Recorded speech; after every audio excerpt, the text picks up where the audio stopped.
Competition! Hey YouTube, Darkmagician84 here, and this is the video for the top 10 reasons why I'll never play in a local tournament of any kind ever again. Now I know I already did a similar video 2 years ago, which was top 8 reasons why I won't play in a current format tournament again, but this is a more expanded version. So I'm not just talking about normal current format tournaments, I'm also talking about past formats and other casual formats. But 3 reasons from that other video will come up again here, although I'll try not to talk too much about those. Now, obviously, I don't mean any offence to anyone that runs local tournaments or players who play in them, and I am in no way trying to put anyone off playing in them. I'm just simply explaining why I won't play in them anymore. Now, it's been like about a year and a quarter at the time of recording this since I last played in a locals of some kind. But believe it or not, there are actually good reasons why I either won't play in them or just simply can't. So yeah, let's just get into it. Number 10, buy wins. Yeah, getting a buy win is actually annoying. It's just frustrating and boring. Because I wanted to play someone and I just don't get the chance to. And then I'm just waiting around for like 40 or more minutes, just being bored out of my mind, waiting for the next round.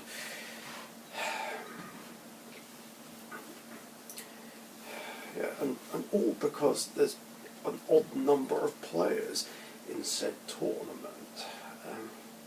In fact, I swear there were about 3 times in 2016 where I had the buy win in round 1. It's just like, are you kidding me? Like, I'm ready to start, been waiting patiently, and I don't even get to play in the first round. It's almost like the pairing system was just rigged against me. I swear. And then there'd be a couple of tournaments where there'd be 3-round tournaments and I'd get the buy win in the last round. It's like, are you shitting me? It's like, that's just an early finish to the whole event for me.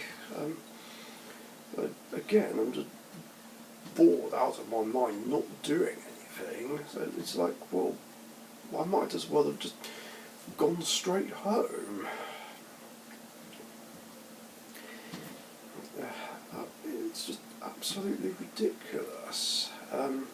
Especially the last time I had one, which was the last time I played Rainbow Neos in the minor league tournament.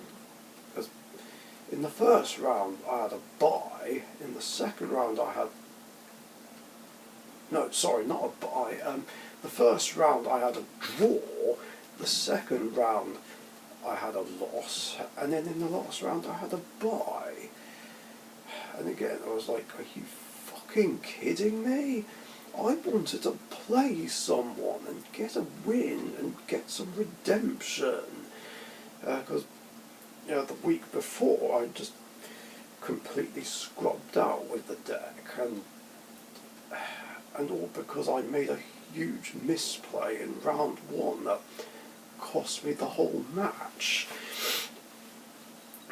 And it's not even a skill issue, getting the buy. It could happen to anyone, no matter what kind of player they are and no matter what deck they're running. And some might be confused and say, why complain about a buy win? A win's a win. Well, yes, but it doesn't mean anything, and it just doesn't prove anything. Plus, I'm just being denied actually playing someone. The whole point of, well, at least one of the whole points of playing in the tournament is to actually play against someone. Do you not think?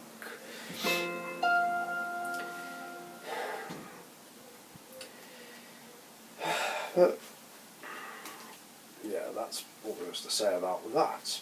Number 9, Bestials, just existing and making me too afraid to play Dark Magician, other dark decks, and light decks.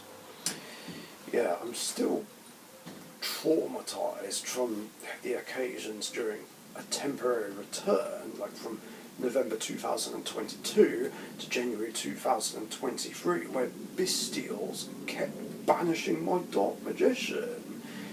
It was so infuriating. Bestials are just absolutely toxic. They're just too disruptive, and they just should never have been made. And what's worse is that there's pretty much no way to stop them. I mean, unless it's later in the duel and I have Mind Drain or Solemn Strike, there's just no way to counter them. Well, the only consistent counter, I guess, would be Cross-Out Designator, but there's two problems with that. One, it's limited, and the chances of drawing it are too slim, and the other being is that it would require me to play Bestials as well, which is something I'm not really willing to do.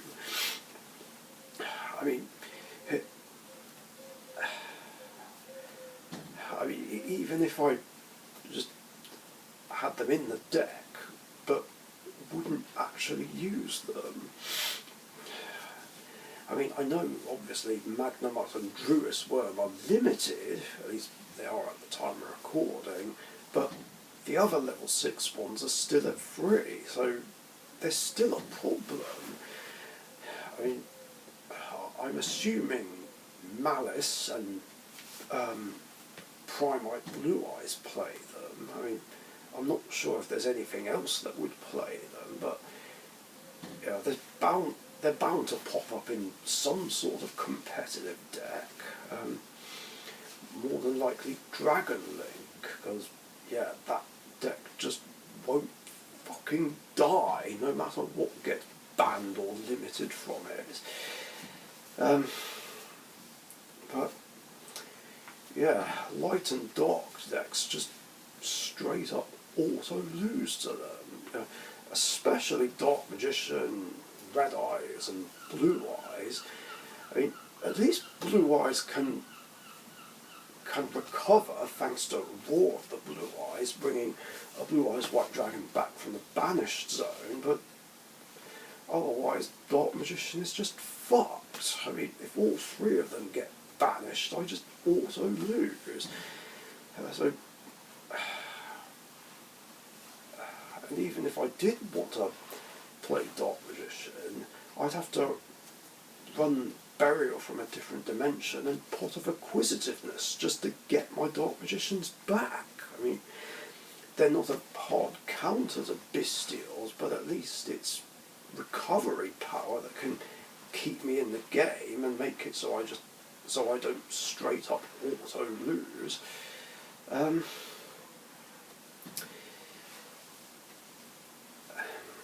So, I'd have to just run something that doesn't play light and dark monsters so I don't get royally screwed. I mean, although my mixed attribute decks, like Elemental Heroes and Cybers, might be okay, but it still might be an issue if any light and darks get banished from the grave. So just running fire, water, wind and earth decks is a safer bet, just so I don't get royally screwed by them. And it's annoying because obviously Dark Magician is my favourite and signature deck, and yeah, that's what I'd mainly prefer to use in tournaments. But again, what's the point if Bestials just simply exist? Number 8, it's just simply hard to attend tournaments.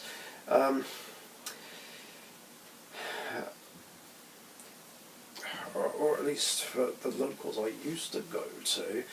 I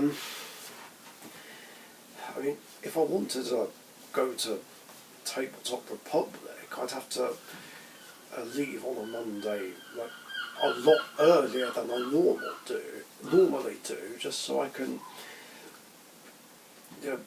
attend, and then of course go to work the following day, and then come back in the evening. Or if I wanted to go to Dead Universe Comics, I'd have to stay over where I used to live for 3 nights. Again, because of work, and just so I can actually go to DU on a Wednesday night. Well, there's no way in hell I'd be able to come straight back here afterwards. Well, you never know when. Well, because trying to get last trains would be very difficult, so it would be ideal to leave in the morning. But either way, it's just not ideal because of travel and money for train tickets and stuff. And there isn't exactly a local next door where I currently am. Although I have heard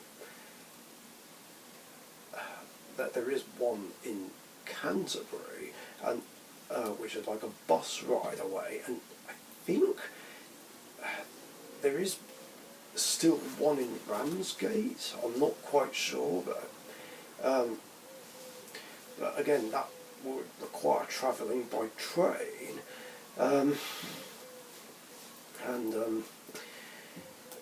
it might be a bit nerve-wracking travelling back late at night. Plus, I'm not certain when the last buses would run, but yeah, again, I'd have to depend on public transport. So it might not cost as much, but it's just like it's still a bit of hassle.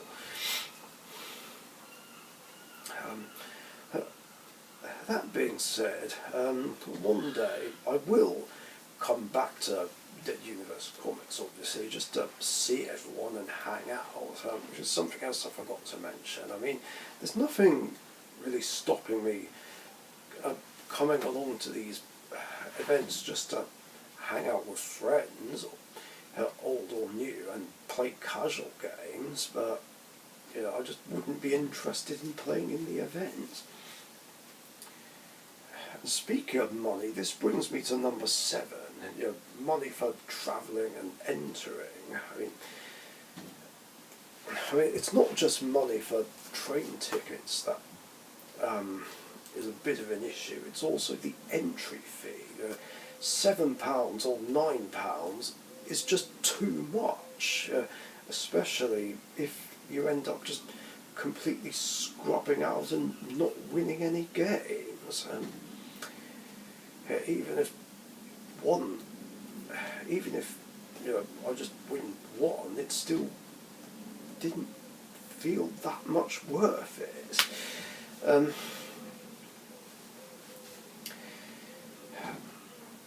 I mean, and again, it's not even a skill issue. You know, anyone could get unlucky and just not do as well as they'd like, and then, you know, if you do end up losing all your games, then it was just a waste of money, and you know, I just get nothing out of it. I mean,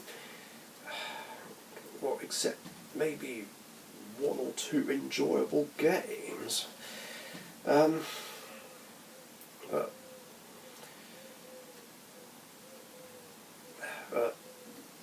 either way, it was still a waste of money, and it was like, great, I spent all this money just to lose. I mean, what was even the point? I mean, it was money that could have gone towards something else. I mean, honestly, I miss locals when they were just £5.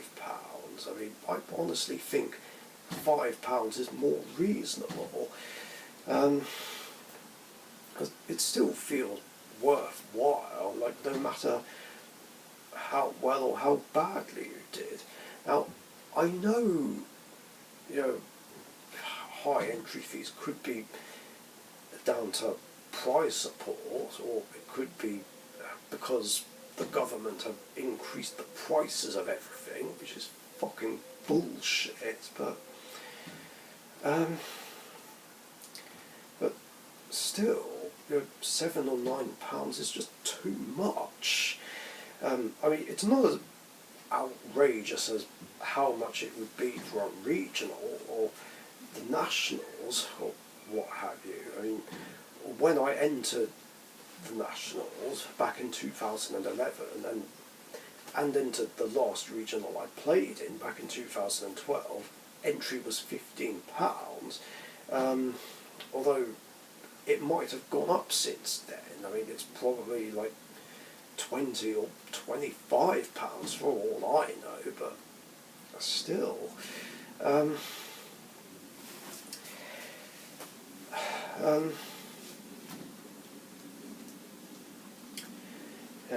It just didn't feel worthwhile, especially if all I'm getting out of it is just one OTS pack, and I just pull a janky super rare that no one wants. Of course, if I did pull an ulti, it would make up for it, but there were only 2 times where I did pull an ultimate rare, but it just feels like something that happens once in a lifetime. I mean, this is probably an unpopular opinion, but you know, I honestly couldn't care less what other people think. Number 6, getting penalised for mistakes that aren't my fault.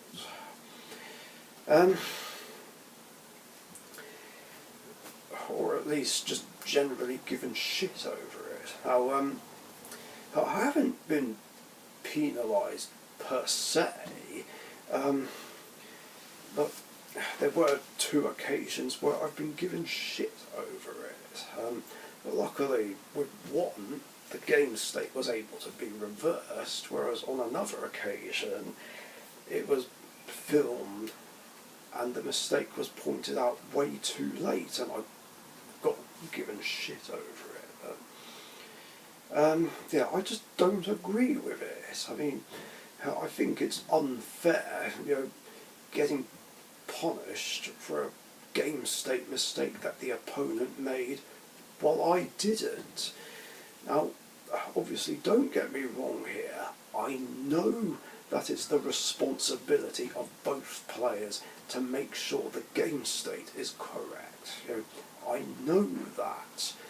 But at the same time, it's the card holder's responsibility to know how their own cards work. You know, especially if one player is using cards that the other player isn't even familiar with. Now, obviously, if the opponent fucked up with cards that I am familiar with, then okay, fair enough. You know, it's a mistake that we both should have picked up on, and we should both get a double game loss in that situation. You know, I can accept that. You know, but if the card holder is using cards that I'm not familiar with and they fucked up, then, well, I'm sorry, but that's not my fault, and I shouldn't be given a hard time over it. Because, you know, I don't know that the opponent's fucking up. I don't know what these cards do and how they work. You know, how can I know besides reading the card? I mean, it's all very well saying read the card, but the thing is, reading is one thing, trying to remember as well as trying not to misread the card is another. But, you know, believe it or not, you know, I do, well, you know, I do try the very best I can to make sure the game state is correct, but, you know, sometimes mistakes just slip under the radar. I mean, and I do what I can to prevent them. You know, if the opponent's using a card I'm not familiar with, I have to just read it once or twice, you know, to make sure I understand how it works. But, you know, otherwise, if the opponent messed up the game state with something I'm not familiar with and I'm not aware that they're using it wrong, then, you know, I shouldn't be given shit over it. And, you know, this sort of incident was something that made me quit tournaments for a second time. That's how pissed off and upset I was over the whole thing, and I had no intention of coming back to them, although the only reason I did was because I was guilt-tripped into it. But that's a story for another time. Yeah.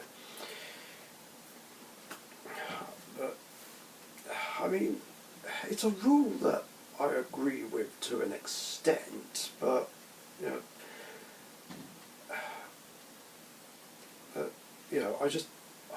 I guess I just half agree with it and half just don't agree with it. I mean, again, it might be an unpopular opinion, but, you know, again, I just couldn't care less what other people think. Number 5, shit ban lists. Now, this is something I've already talked about before, but I'll try and speed run it. But yeah, there's just been too many bad ban lists where, like, cards and decks that should be hit don't get hit, and even if these decks do get hit, it's not enough. Or banned cards get unbanned when they really don't deserve to be unbanned. Cards get unlimited when they shouldn't be unlimited, and on rare occasions, cards get banned when they really don't deserve to be banned.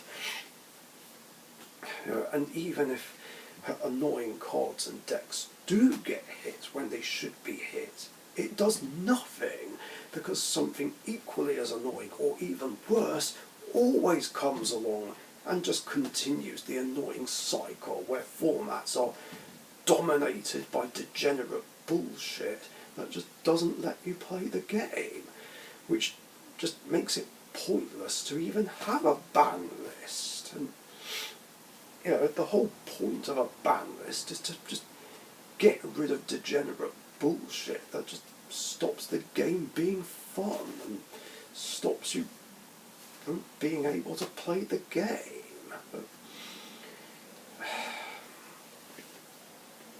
I mean, seriously, what's even the point in even having a ban list if we're always going to have degenerate bullshit, unfair cards that just ruin the game and don't let you play the game? You know, it feels like Konami just doesn't listen to the player base, or they just hardly ever listen to it. But even when it seems like they do, this stuff just gets undone. And it just feels like too much like they only ever use the ban list to make money rather than fix problems in the game that need fixing. And you know, it just lowers or completely takes away any faith in Konami when it comes to fixing the game. And you know, it's something that I just can't put up with anymore. I mean, I guess that's why people start their own casual formats and just take matters into their own hands when it comes to ban lists. Yeah, that's all there is to say about it. Number 4, end of match procedure. Something else that I already ranted about before, but you know, I'll try not to take too long on this. But yeah, as you know, I fucking hate end of match procedure, mainly because I keep getting fucked over by it in some way or another. You know, regardless of just how it's done, whether it's skill or luck or just complete sackiness. Oh, yeah, there are times where I have won through it or got a draw, but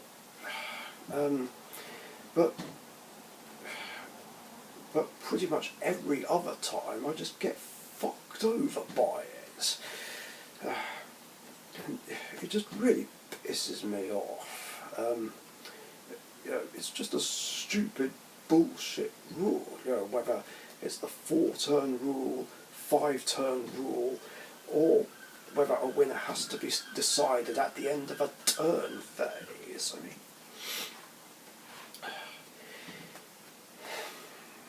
I mean, 4-turn rule or 5-turn rule is just too sacky, because you know, anyone can just make some sort of sacky play that gets their life points higher, like with some sort of burn card. Whereas, you know, with ending it at the end of a turn phase, whoever's on the lower life points just isn't going to get a chance to turn the tide back in their favour. You know, especially like if it's the opponent's just main phase or battle phase, or when the time runs out. Like as soon as I would draw for turn and I'm stuck in the draw phase, standby phase or main phase, and I have the tools to be able to get my life points higher, like in the battle phase, but then I can't get there. It's like, you know, it's absolute fucking bullshit. I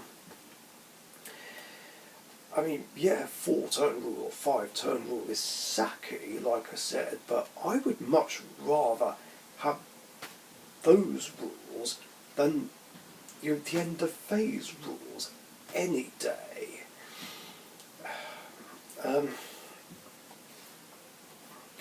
But then again, even these aren't as bullshit as the new rules that have been enforced. Yeah, I heard all about those. So, for those who don't know now, if 2 players don't finish their match by the time runs out, they just get a double game loss. Now, I don't know if the turn phase has to end first or not, but even so, this is fucking bullshit, and just even worse. I mean, from my understanding, it was done so that draws don't happen, but you know, this is just even worse, because it means neither player can progress further, and it decreases their chances of being able to either win the event or at least top. And it's just not good for the game. I mean, who in their right mind even thinks that this is a good idea? It's just not. I mean,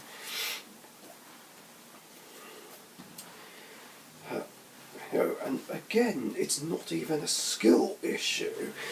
It's something bullshit that could just happen to anyone.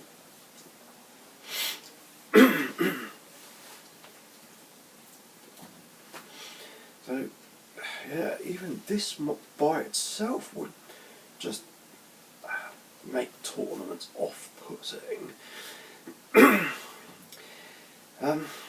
As the other thing is, the match doesn't even end properly. And now I don't know if I've ever said this in any previous videos, but I don't like leaving things unfinished. In this case, a Yu-Gi-Oh match, I prefer to see a match through to the end to decide who the true winner should have been. Because, having a result decided by end of match procedure means nothing. I mean, yes, there's a winner or a loser, but neither one beat the other, and it doesn't mean anything and doesn't prove anything.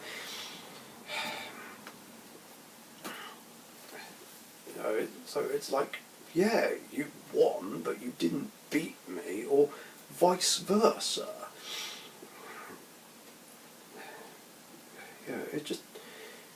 It's just better when a match ends properly.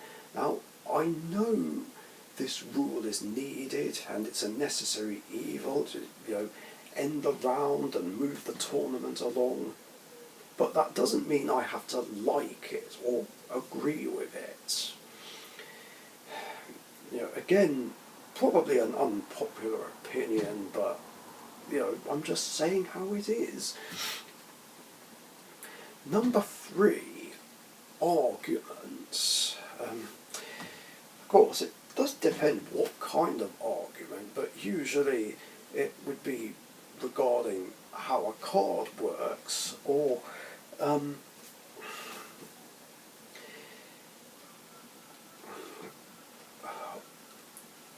deciding whether or not to ban something from a casual format, or of course there's the difference of opinion regarding what's chilled and what's not.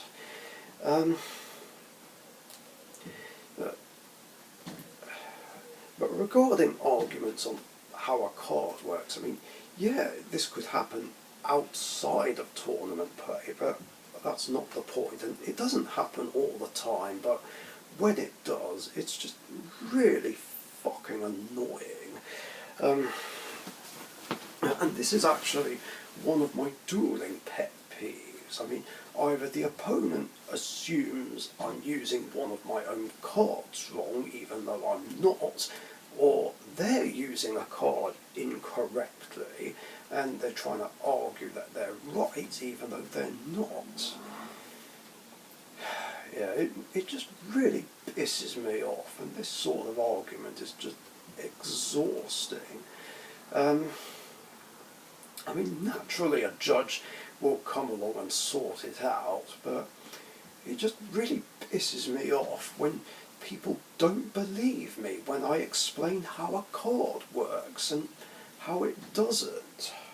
I mean, granted, it doesn't help that I'm not a judge, but even though I'm not a judge, I make up for it in the fact that I'm an experienced veteran duelist who's been playing for 22 years. I mean, in the case of my own cards, I know how my own cards work, and I just find it not only annoying, but really insulting when they just assume that I'm using one of my own cards wrong when I'm not.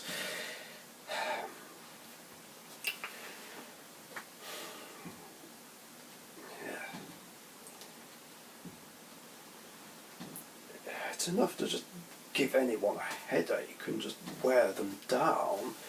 Um, and then of course there's debates regarding whether or not to ban something from a casual format. Even to a point where in the end it just got out of hand, which resulted in me just leaving and not coming back.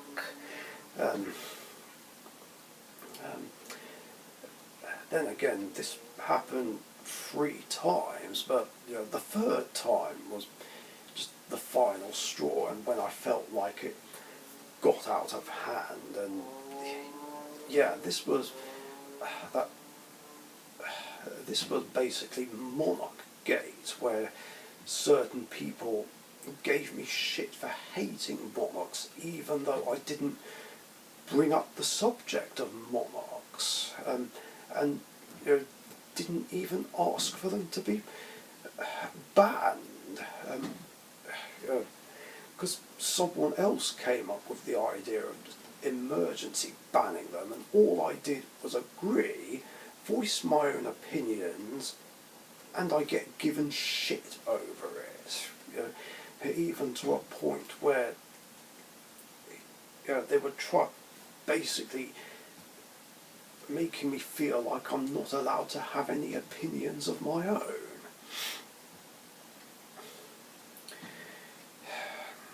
Of course, this brings me to a similar note, which is the debate regarding what's considered chilled. I mean, I hate that any such debate exists. But the issue is, like, in the minds of players with a competitive mindset, they seem to think that OTK and lockdown decks that are not meta are considered chilled, which I strongly disagree with. As it doesn't matter if it's meta or not. If it's doing something to stop anyone from being able to play the game, it's not chilled. So, what do you mean? That these sorts of decks are chilled and a pet deck. Whereas my idea of chilled is literally anything that doesn't do things that don't let anyone play the game.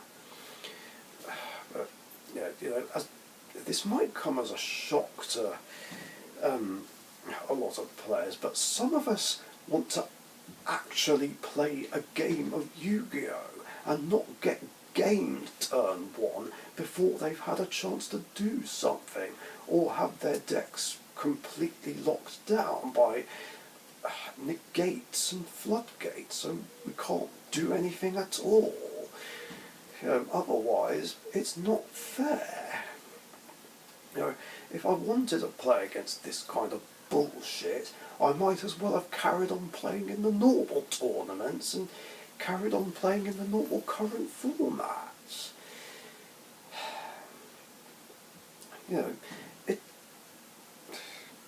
It just defeats the whole point and goes against the spirit of a casual, chilled and relaxed format. Hence why I tried to get certain cards and decks banned from the minor league. I'm not hating on the cards and decks that I hate and trying to get them banned for no good reason.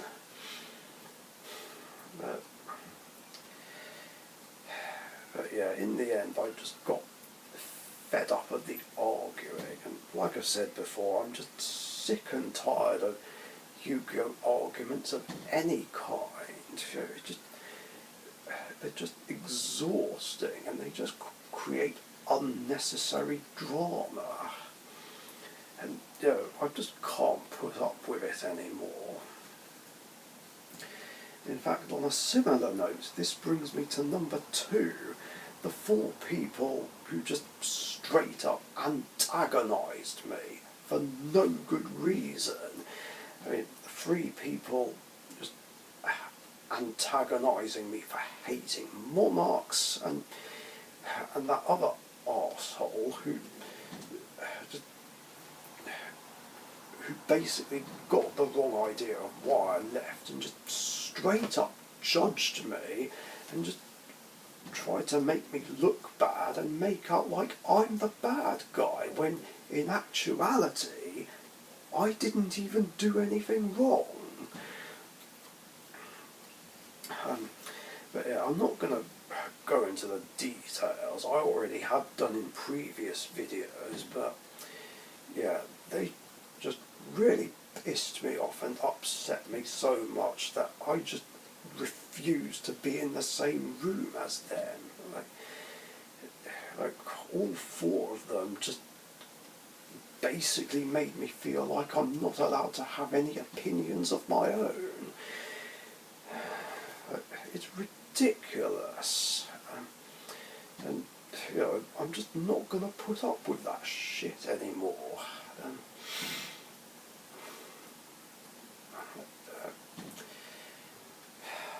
Yeah, in fact, I don't even trust them anymore.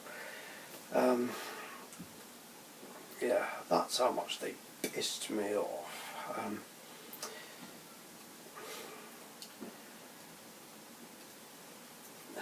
And that's why, well, mainly why I've not been back at least one of these old locals.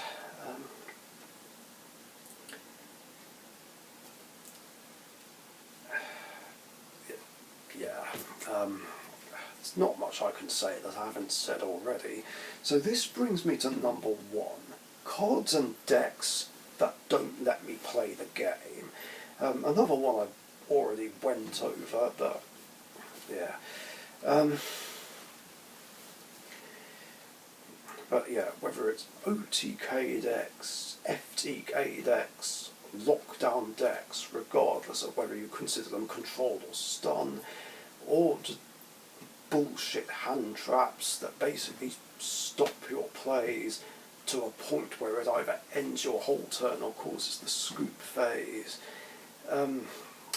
There's just too much of this bullshit, and I just can't put up with it anymore. You know,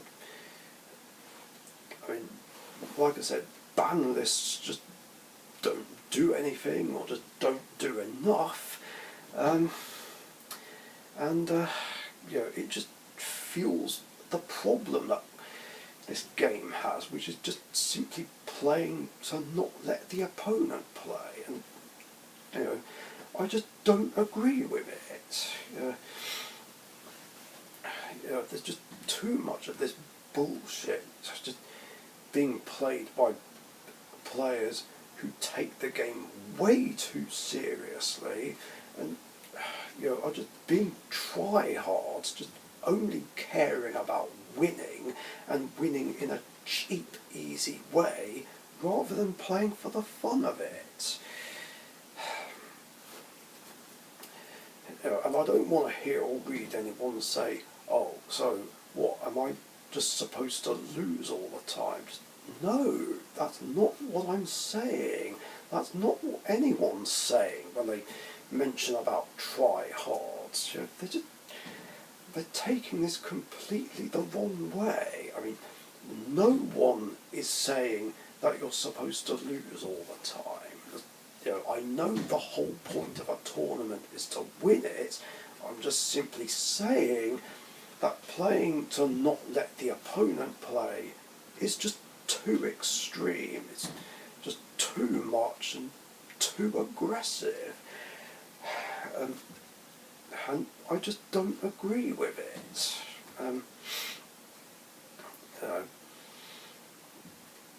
I mean, I'm not saying there shouldn't be a meta. I'm just saying that, you know, playing to not let the opponent play is too much. Because you know, no one wants to sit around for like 10, 15 or 20 minutes while the opponent does a million things, and then they just straight up OTK you, or just make a board of negates and floodgates that just completely lock you down and make it so you can't do anything. I mean, it's just an absolute joke. Um, and it just doesn't feel worthwhile playing it out. What's the point?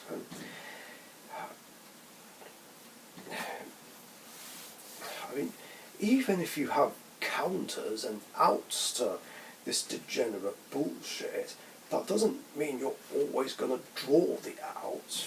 There's no guarantee. I mean, you could have the absolute nuts in the main or side ready to counter these OTK and lockdown strategies and these bullshit hand traps and still not draw them. And again, it could happen to anyone. And it just doesn't make for an enjoyable experience. And it's an absolute joke that it's even a thing in other casual formats, and even certain pass formats. I mean, hence why I just don't want to play an Edison or a Hat. For instance, because Glads, X-Sabers, Monarchs, Macro, and even Chainburn just do too much to stop anyone playing, whereas in Hat, Evil Swarms, Boojins, Gear Karakuri, and did I say Mermails? Well, if I didn't, Mermails and Hat itself also just do too much to stop anyone from playing the game. I mean, even September 07 for that tournament wouldn't be appealing, because knowing my luck, if I did enter one, there'll be someone just playing Demise OTK or Monarchs, just to get some annoying, cheap, easy wins, and just not giving anything else a chance. And then it's like, what's even the point in trying to play if I'm put in a situation where I can't play?